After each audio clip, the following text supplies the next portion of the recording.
Hey folks, we're back with another DOScember video, this time with another eMachines, believe it or not. This is another eMachines that I came away from North Carolina with. This one's a little bit older and a little bit more special. This is, I believe, the first eMachines tower computer that you would know from the 90s. It's the first model, the eTower 266. And unfortunately it's missing its original drive because they tend to die, so there's a generic light on in there. This one has a broken plastic clip, so 90s plastic strikes again. Still has USB and game port on the front, and and more USB and your typical PC98 layout kind of stuff on the back with built-in audio. It has an earlier board than the never obsolete model, the 466. This one is better in every way for DOS gaming, and we're going to demonstrate why today. You may remember from the last video that there wasn't even a driver for DOS mode. There is on this particular system, which is awesome. So we're going to take a look at this computer today so that we can compare and contrast what eMachines, the different eras of eMachines. These are only a year apart. I believe this one's from 1998 because the Restore CD gives you Windows 98 First Edition, which pretty much puts it around 1998 or so. So that's what we're going to be looking at. The specs of this machine are quite a bit different than the 466 model. The 466 was kind of your lower clocked Pentium 3 based Celeron socket 370 system. This one, I believe it's also socket 370, but it's a Cyrix M2 in this machine. A different chipset. The never obsolete model had the 440 chipset, which is a very good chipset, by the way, so it's kind of a shame the rest of the hardware in the machine isn't really that suitable for DOS. This one has a VIA chipset in it, so it is a different motherboard. They didn't just use the same board in two machines. The VIA chipsets of the time, though, were also very good. Some of you that used Pentium 3 based machines might remember that. A lot of the good Asus boards from back then had a VIA chipset. I think some of the A-Open boards did too. And this one is no exception. It also has 96 megs of RAM, just like the other one, so it's spec'd pretty well. This is using an SD card solution rather than an 8 gig hard drive, simply because it had one when I got it from the Nostalgia Mall, so that's why I've kept in there. I've also kept his install for the purposes of our video here, so I didn't have to do as much work. Hooray! I did put some DOS games and stuff on there, and yeah, we're going to take a look at that. So without further ado, why don't we do some of the same testing that we did on the never obsolete eMachines on this eTower 266. Alright, so I'll turn the Variac on, like usual, and we will start the machine. The nice thing about this machine is the power supply in it is in better shape than the one in the never obsolete. So this one might not require a recap just yet. The one in the eMachines does, so I will get to that at some point or another. Has the same boot splash screen as the other one.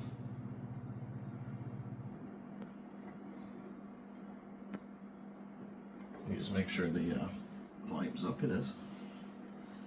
Splash screen sits there a while. Beepy beepy. There's Windows 98. This is running off of an 8 gigabyte micro SD card. Now keep in mind on the previous machine that we looked at last week, how fast it was, even for a 466 megahertz Celeron. Like, it was lickety split quick. This one, on the other hand, takes a little longer, despite being on an SD card. I think part of that's just Windows 98 Second Edition. It kind of just sits there for a while when it's booting sometimes.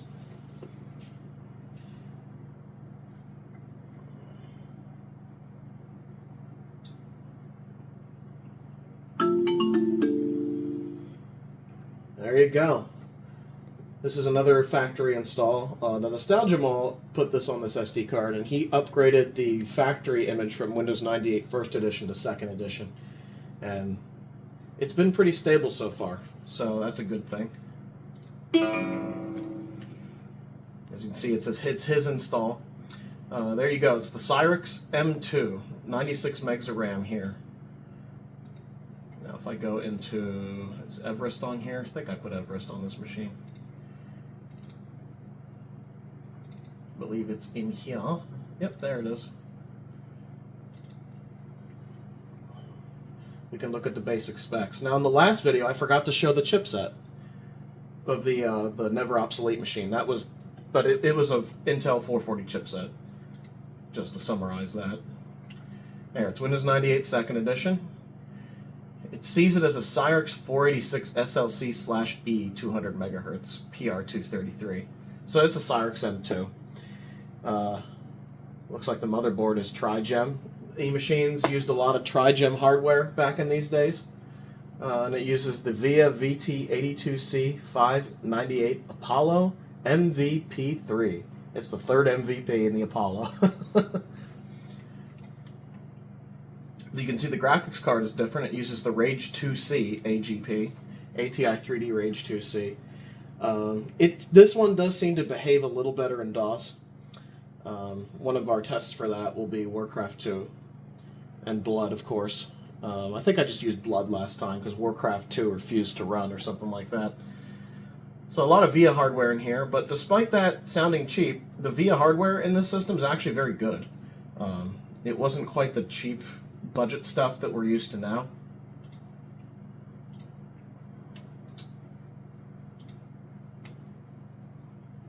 Two 96-pin PGA. That's probably socket 370.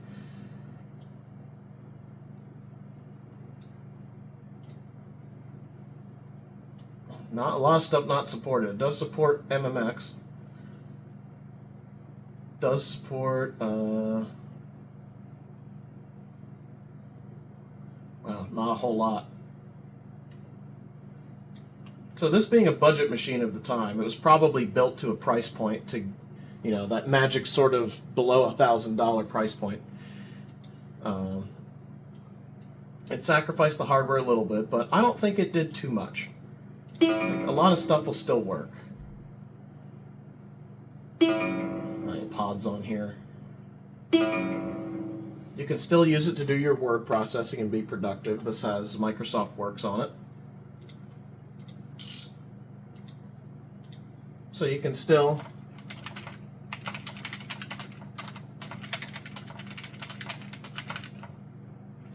do your productivity on here. I don't think I have Office installed on here. But yeah, it's still good enough for that. It's pretty fast in terms of all that stuff. But for DOS, it's excellent. I have not tested Windows games on this all that much yet, like Half-Life. But I am curious how that works, and we will do that. But yeah, this could have easily also been a family PC in 1998. But I feel like the Never Obsolete is a much better example of what most people probably would have had. This was kind of built to a price point, whereas the Never Obsolete was actually very good for the time. So I think what we should do, I think we should at least try Half-Life, because that's a good comparison between the two. And for that, I have the Game of the Year edition. So just for nostalgia's sake, let's install Half-Life together.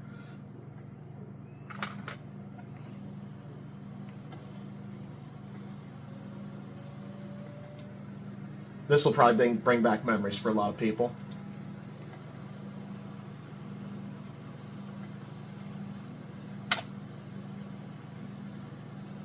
Does it really not install because of color? Really? Really?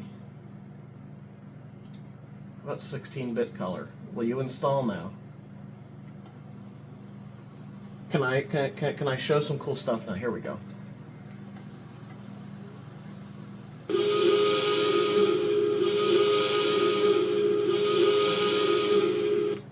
Who remembers that? Yeah. 461 megabytes. Now think about that compared to like 461 gigabytes that the modern Call of Duties take to install. It's Absolutely insane. Games used to take up no space at all. But now high-resolution textures and really big maps just kind of sent all that out the window. But back in the day, all you needed was about 500 megabytes to play a really full-fledged game like Half-Life. But there was a lot less. There were a lot less to the assets of the game back then. Is this really going to take 10 minutes? Wow. Maybe not. But yeah, there you go. That little alarm noise at the beginning is kind of a nostalgic for me. I thought you guys might get a kick out of that. So let's install that, and then we'll take a look at it.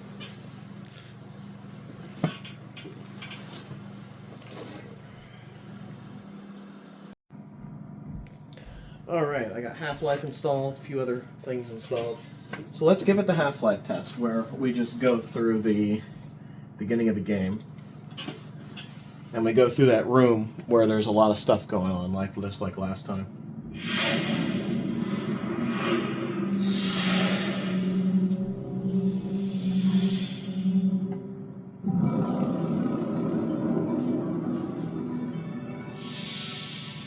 I love that old Sierra logo. Love it. Valve. Alright. I think this is set to 320 by something.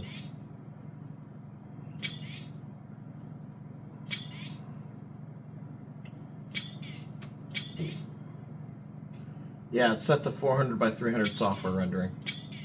So that's a stock setting. So let's see how this does. I've not tested Half-Life on this yet, so we're learning together. Good morning, and welcome to the Black Mesa Transit System. This automated train is provided for the security and convenience of the Black Mesa Research Facility personnel. It's playable, but it's choppier. 8:47 a.m. Current topside now here we go. Is 93 degrees. Yeah, it's pretty choppy. Of 105. The Black Mesa compound is maintained at a pleasant 68 degrees at all times. So that's pretty unpleasant, actually. This train... Kind of slow. I wonder if I can make it use OpenGL. What if I change this to Direct 3D?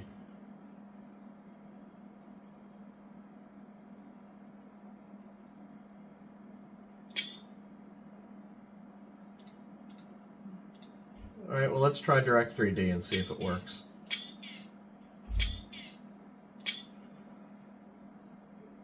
Let's see what Direct 3D does. See if that works on these ATI graphics. That sometimes improves it.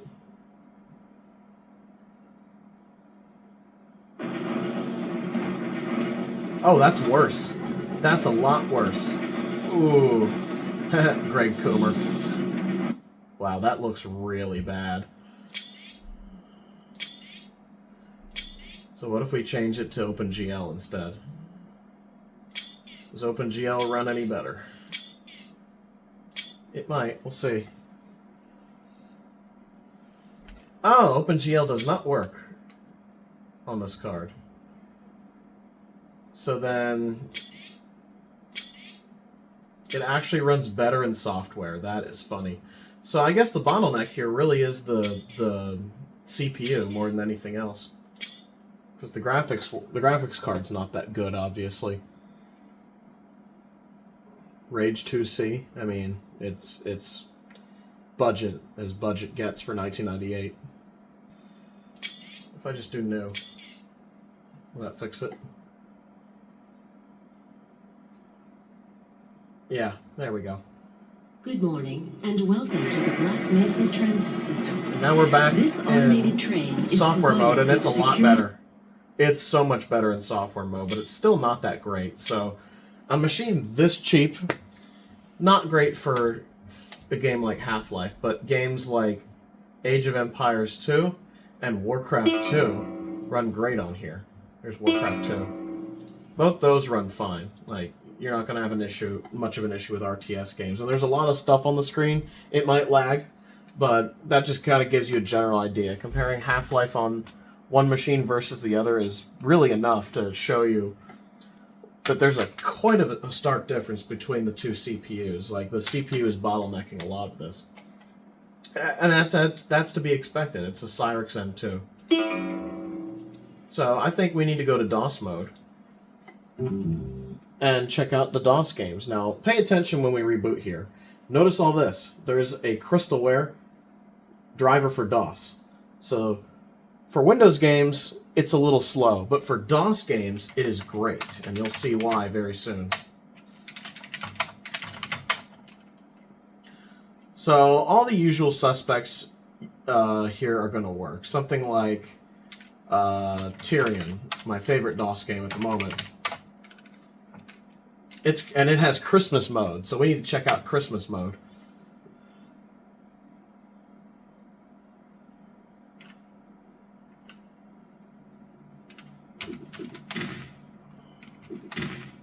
It's a little quiet and crackly, but it works.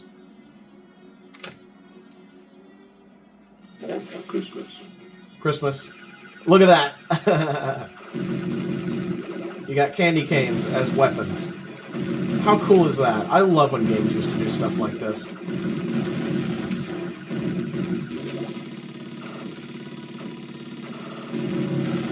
So your base weapon's a candy cane. That's kind of cool.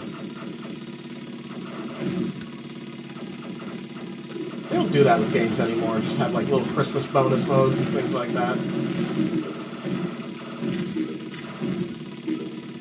Look at that, Christmas balls. That's so cool. Now you remember this game just, I think it refused to run entirely on the never obsolete eMachines, whereas on this computer it's completely fine with it. There's just no issue.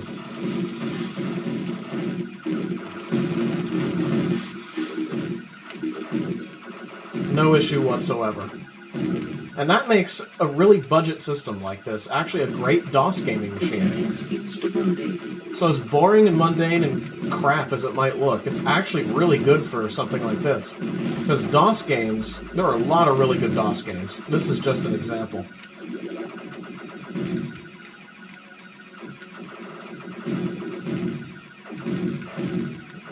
I just really wanted to show the Christmas mode of this game because I thought that was really cool.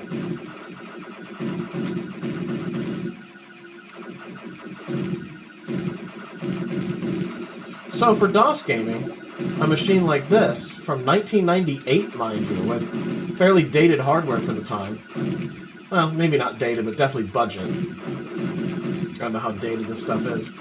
I would guess that this is like a Pentium 1 or 2 class chip. Probably a Pentium 1 MMX class chip that's in here.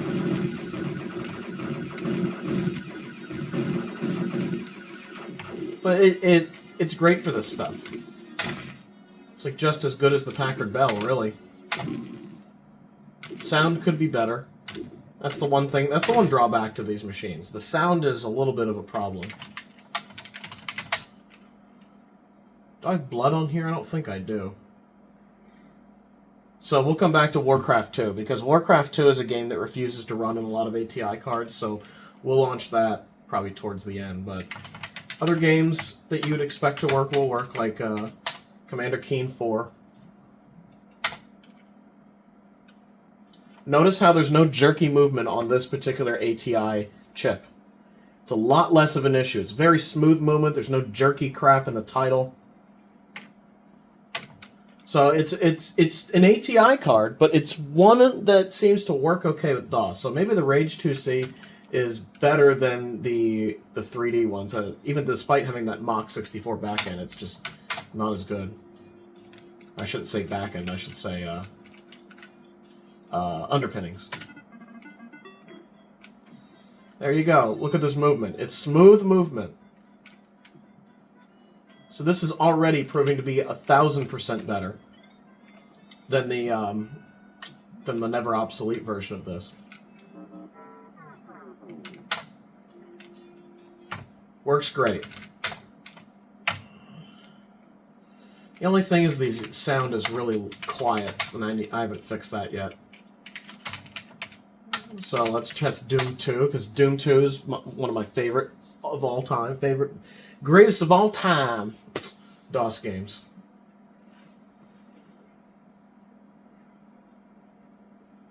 Seems to be taking a while to load the demon. I don't know why.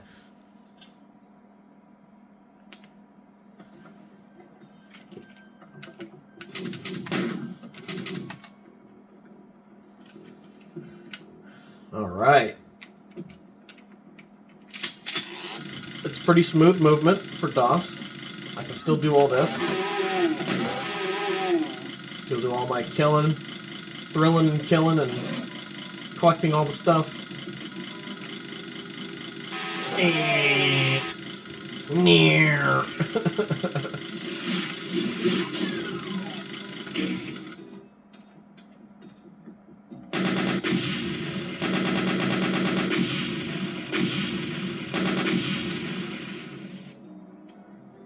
The music is a little bit weird, I've noticed. So it's like not the most accurate rendition of what would be a Sound Blaster, but it all works well, and that's the point, right? Even having this in DOS on a machine this late work well is kind of unusual. Let's see if Zargon will run if he'll complain about memory.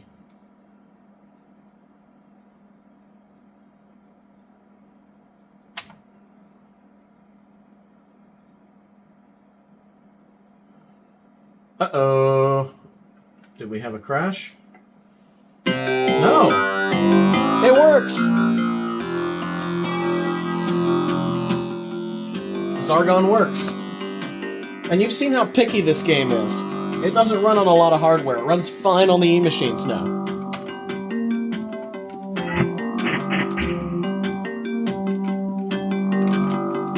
So a game like this will run fine.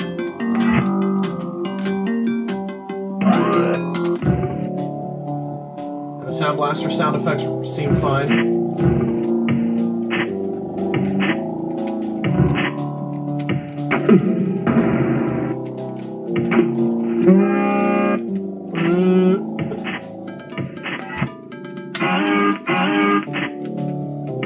Very 90s sound.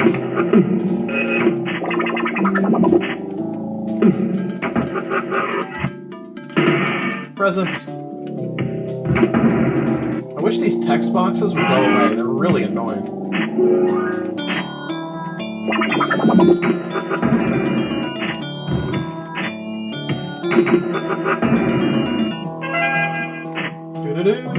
Computer. I got a computer. Look at all that score. Satisfying score. But there you go.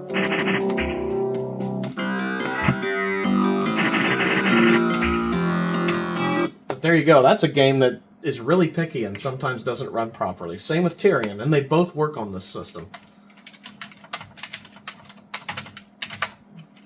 And that honestly is great. We gotta try Duke Nukem, because, you know, why not? Duke Nukem is awesome. So you gotta do it. It is required.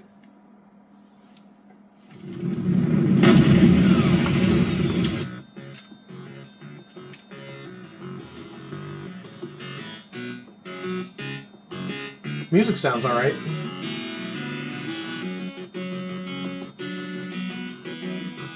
The I/O on this computer is a little slow, I think. It is trying its damnedest to load.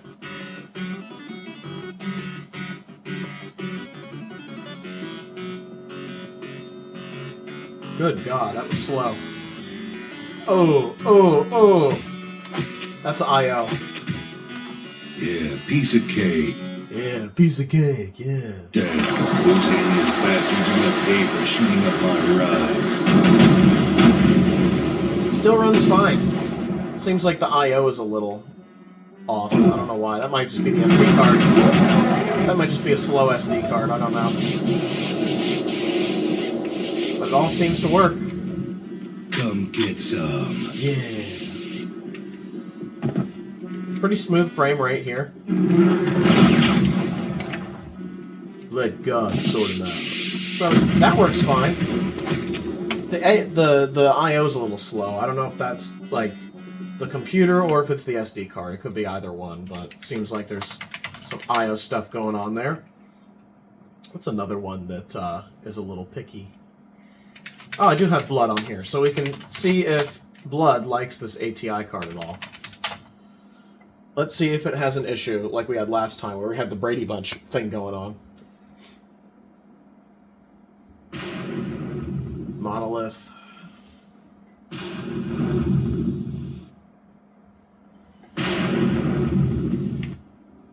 We don't. There we go. It looks right. I live again.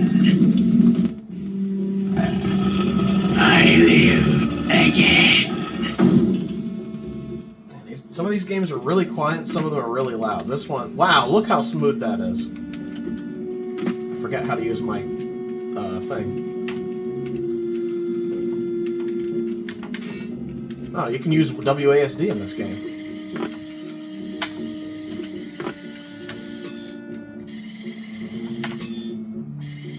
How do you open a door? I don't remember. I don't remember what the action button is. Open the door! There we go. No, no! Not the oh, it's just a little slow. It can be a little slow sometimes, so I need to figure out this I/O problem. Let me see if I can get to the flaming guys. They look really cool.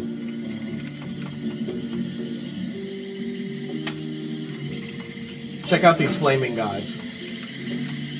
I got a gun. Yeah.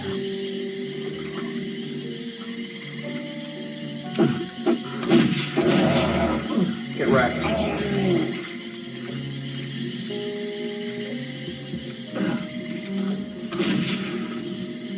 Pick up. What's in here? God, I hate the controls in this game. I need a key. Yeah, I need a key, yeah. Well, no flaming guys right now, but the game runs. And that one's very picky about ATI, so this shows how good the Rage 2C in this is. It's actually really... It's very compatible, and that's very cool. I think the last one we gotta take a look at is Skyroad's Christmas Special. Because that one had some weird music. On weird sounding music on the Never Obsolete version.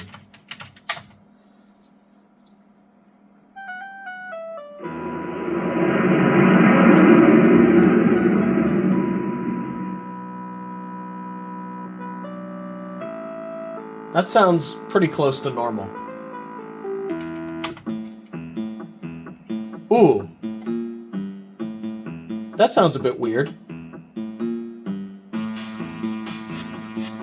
Yeah, the tone of that bass, those bass notes, is a bit odd.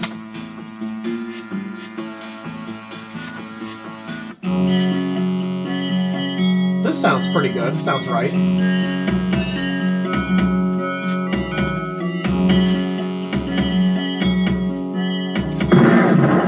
The explosion sounds right.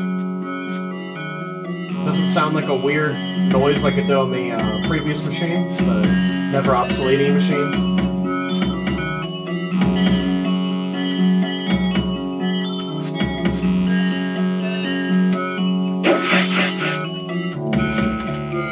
Getting a lot better at this. Yay! I did road 3, hooray. That's such a weird tone.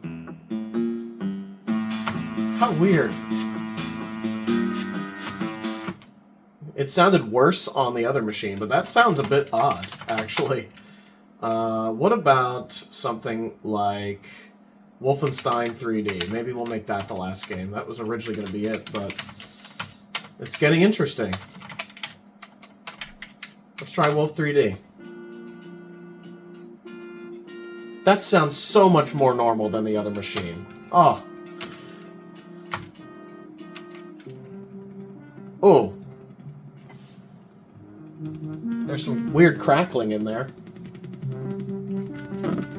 So it sounds like early DOS games are where this machine kind of struggles a bit. There's some resonation there. That resonating sound. Not resonating. Yeah, no, resonation. What? I'm making up words, aren't I? Resonation. Resonating. There we go. I'm losing my words today. I don't know what's going on. The doors are still really loud.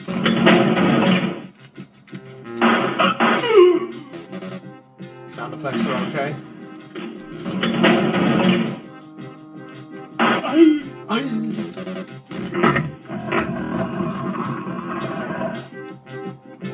It's like a real metallic, resonating kind of sound. That sounds alright. That sounds pretty close to normal.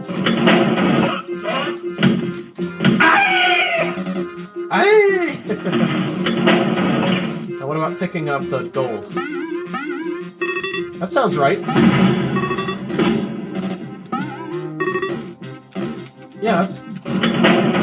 Well, the bass notes don't sound right at all, but that was a remarkable improvement over the original one. Yeah. So, the eTower 266. It is so much better for DOS gaming. It's not even close. These two machines are 1 year apart with vastly different hardware. You know, budget hardware from 1998 was a Cyrix M2 on a VIA chipset board with low-end graphics, the ATI Rage C2. The Cyrix chip, I'd say, feels about like using a high-clocked Pentium 1 MMX chip, or maybe a low-end Pentium 2, somewhere around there. Probably closer to the Pentium MMX chip. Windows games are a bit slow if they're 3D, like Half-Life, but then the RTS games are alright. And it's quite a machine.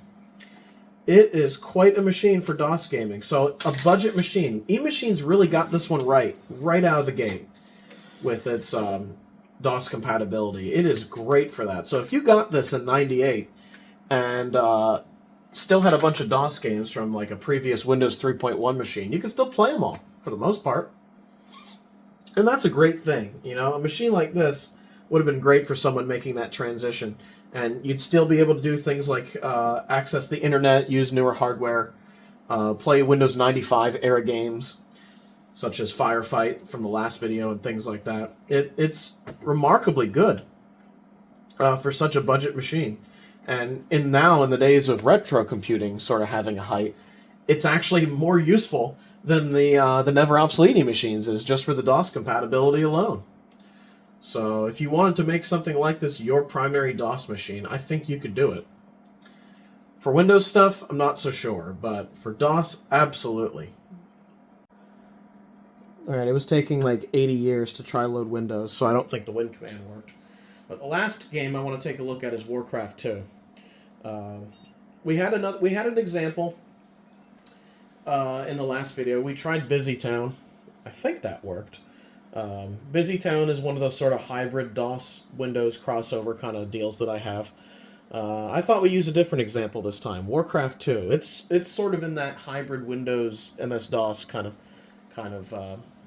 camp there. So we'll reboot into Windows 98, and we will give that particular game a shot, just to show you that it does work. And the other reason I wanted to use that is because Warcraft 2 is very picky with ATI graphics. If I recall, it refused to run on the other machine. I can't remember. But you saw how Blood reacted on the other machine. Blood worked fine on this one. Warcraft 2 is the other test. It's our final test. And then we can conclude this video on this wonderful machine. I really like this computer. I like it more than the Never Obsolete. A lot more. So it'll definitely be something that's more than likely in regular rotation. Alright. So now we can go into Warcraft 2. I got the CD in the drive. See, it loads into a DOS runtime mode.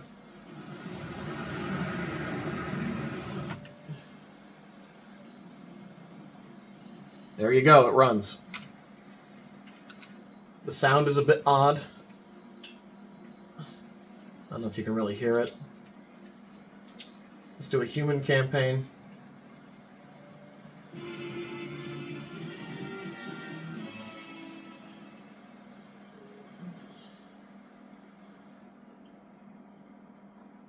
Due to your position as regional commander of the Southern Defense Forces, Lord Tyrannus commands that you raise an outpost in the Hillsbrad foothills.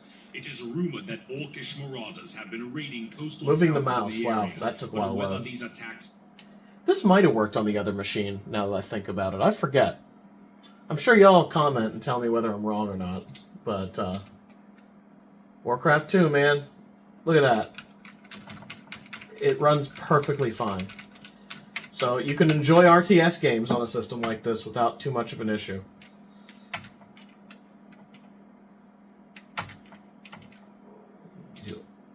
There you go. Warcraft 2 runs fine. So, yet again, RTS games are your bread and butter on machines this old and this budget. You can get a lot of fun hours out of Age of Empires 2, Warcraft 2, Civilization, a few other games like that. They're kind of your bread and butter for machines like this. Doesn't take much to run a lot of those, although they can stress the CPU if there's enough stuff going on the screen. So a game like Company of Heroes, I would think, would do that, but I think Company of Heroes is way too new for a machine like this. But there you have it. That is the eMachines eTower 266. Wonderful DOS machine. If you see one of these somewhere, like at a yard sale or whatever, don't pass on it because it looks boring or it's an eMachines. No, these are actually pretty good. These eTower 266s. Don't pass it up. They make a great DOS gaming machine. They aren't that great for Windows stuff that requires some power, but they make excellent DOS machines. Even for games like Age of Empires 2, it's not that bad. So, yeah, very interesting machine. I like it much better than the never obsolete one, as I said before. And, yeah, this one surprised me. It's kind of a sleeper DOS machine. It really is. Anyhow, I think this is where we'll leave it, and I hope you enjoyed this video. If you'd like to reach me on social media, those links are down below, and if you'd like to join our Discord, that link is down below as well. So, with that being said, have a good one, everybody. Ciao.